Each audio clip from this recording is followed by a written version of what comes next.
Story number 1 here. The Chicago Blackhawks won, in a sense. I guess Yeah, they kind of won. I mean, they won. Did they really? I mean, look. So they had they were one of the worst teams in hockey this year. So they win the NFL draft lottery. Not necessarily what you want to win, but it's a good thing, especially this year because you're basically. I mean, if they don't take Connor Bedard, they should just sell the team. Yes. 100%. For those who don't know, Connor Bedard is easily the best prospect since like a McDavid, Sidney Crosby level player. He might even be a better prospect than them. Who knows if it pans out, but he is an all-worldly talent. Coming out of the same area of Canada that Sidney Crosby came from, too, yeah. Did McDavid come out of there, too? McDavid was close by, but not in the same Bedard is a lot closer to where Sidney's from. Very close, yeah. Either way, he is that level prospect, really, really talented. And here's one of the things, like for example, Anthony Richardson, right? Massive upside, right? High ceiling. So you could consider him a pretty talented prospect, but the production was like, eh. Bedard has the ceiling, he is a top prospect, and the production matches it. So you're like, okay, so he's got the talent, we see the ceiling, we see his room for growth, but he's also like averaging over a goal a game. You're like, there's really no downside to it. It's nuts. Yeah. There's no downside to it. You have to take him. I don't see how you wouldn't. Now, the problem is he's not going to have any talent, anything around him on that team. So could he kind of be, out... Chandelier in a warehouse? Yes. In a very, very, very empty, rundown, rusting warehouse. Could be. I mean, dude, the Blackhawks haven't won a playoff series, okay, since they won the Stanley Cup in 2015. They have not won a playoff series in 8 years. Wow. So, I mean, it's a full rebuild, clearly. Yes, and you have to start with him. It's almost like you have to go get the star quarterback. You have to go get that star and then build around him. Mm-hmm. But it's going to take some time. Like, because they get this big number 1 pick and they get that guy, it doesn't guarantee anything. Unless he comes into the league and is prime Sidney Crosby, prime Connor McDavid, year 1, then I could see him maybe getting them close to playoff contention. But if he's anything less, which that's a lot of expectations, if he's anything less, then they're just not going to be. And we can't forget, hockey's not a sport, though, where you get one guy and that totally changes the franchise. He's only on the ice for like a fourth of the game. Yeah. So it's not like in football where you go get the quarterback and then everything else kind of falls into place sometimes, like it did with a Joe Burrow. Right. And it's not like basketball where you can go get one star and then you're good. That's the thing about football is like the star touches the ball almost every play. Like your star quarterback, when you're on offense, touches the ball every play. And when he doesn't, the other team's star, or at least their quarterback, touches the ball.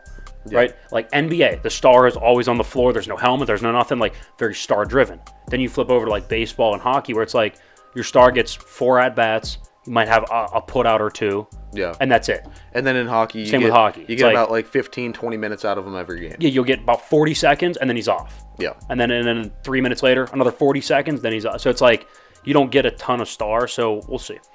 Story number 2 here, on to baseball. Aaron Judge off the IL. Had a little bit of a hip thing. It was only like 10-day IL, so not too bad. Fantasy good for my fantasy team. No, we still suck. We still suck so bad. I mean, everybody's hurt, but whatever. We'll second half of the season, a lot of time left. A ton of time, dude. Ton of time.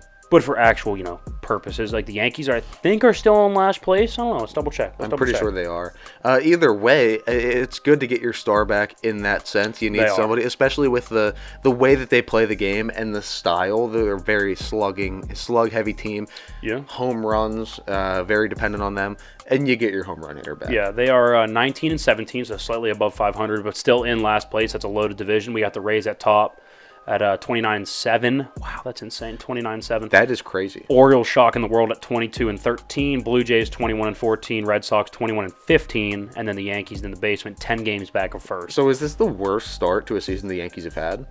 It's got to be up there. Standing-wise, probably. This is probably the farthest they've gotten into the season, still in last place.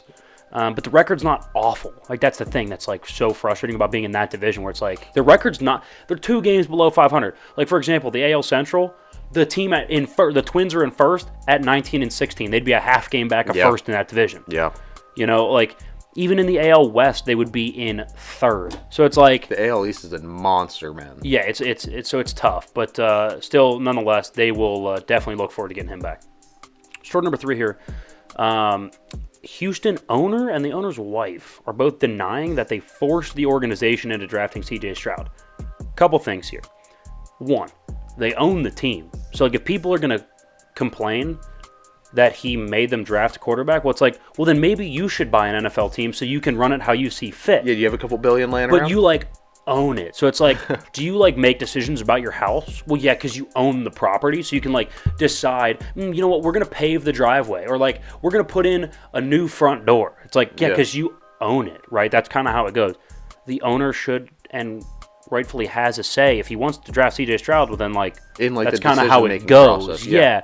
And also like they need a quarterback. Like it's been mayhem since Deshaun left. So it's like, even if he did force them to, which again, not a problem with that, and even if you did have a problem with that, it's like, well, they need a quarterback anyway. So like, what? I don't understand the problem here at all. I mean, I guess just like a little bit of like overreach and displaying too much of like the ownership power. Because I mean, at the end of the day, they're not scouts and they're not analysts. Yeah. They leave that up to the people that do the scouting and do the analyzing. But I understand the argument from your point where it's like, yeah, you own the team, you can do what you want, and you can also give your input and at least push a direction. Yeah. But I don't think that a guy and his wife should be deciding the outcomes when you have GMs, you have coaches, you have all of that in place. But let's not act like Houston's a well-run team in any sense. Like, I didn't hate their offseason though. So here's another thing though, is like, it's not like he was like, hey, I'm forcing you guys to draft Max Duggan in the first round. Like, CJ Stroud is a bona fide first-round prospect that a lot of people could see going number one. It's not like you were like, he was like, I'm forcing us to take like an absolute project. Like Anthony Richardson. Like, you're taking a guy that's very NFL ready, pretty polished, accurate quarterback, played in the Big Ten. Like, there's not a whole lot of problems here. Right. Story number 4 here. Colorado football, 6th highest bet on team to reach the college football playoff. That's interesting. They've had a bunch of people transfer out. Obviously, a bunch of people transferring in with Dion there now. Yeah. Here would be my take is like, I think it's a little bit early, right? For example, Lincoln Riley goes to USC. Productive, but not quite a playoff team yet. Solved the offensive side of the ball. This like little offseason here, he solved the defensive side. They are now ready to contend, right? It usually takes about 2 years. Like 1 year, you're going to start to rebuild a side of the ball, usually the side that you're good on. So Dion, probably defense. Solve that side of the ball. The other side will get a little bit better. And then you solve that side, then you're ready to compete the second year. Yeah. For me, it feels like Colorado, they're going to be better defensively. His son, Shedeur Sanders, the quarterback, he's going to be an upgrade. So they're going to be a little bit more dynamic on offense, but not quite ready to compete with Alabama, Ohio State, Clemson. I don't know if they'll ever be because that's a smaller school. But nonetheless, I think it's 1 year too early. What do you think? I agree. I think it's going to take longer than just a season. You get a new coach, flip it, and you're competing for a national championship right off the bat. But I think, if anything, this speaks to how effective the Dion impact and how effective the NIL has been in college football and just in college sports in general, right? If you take it back 3, 4, 5 years, you would never be talking about Colorado football competing for a national championship, no matter who the coach was that got hired. Now that the fact that they can throw money at guys and kind of bring in the culture that they want, go get players that they were never able to get in the past, I think it changes a lot. And I think this is really, these next couple of years, they're going to be the formative years where you start seeing the NIL really shape the college football landscape, because we've seen it already form basketball. Yeah. In basketball, you got the smaller rosters. You only have to put 5 guys out there. That's going to change a little quicker. Absolutely. But with football, now we're going to start to see some of those aftershocks of the NIL being in place. And it's going to change the landscape a little bit. And I was actually talking about this the other day with somebody.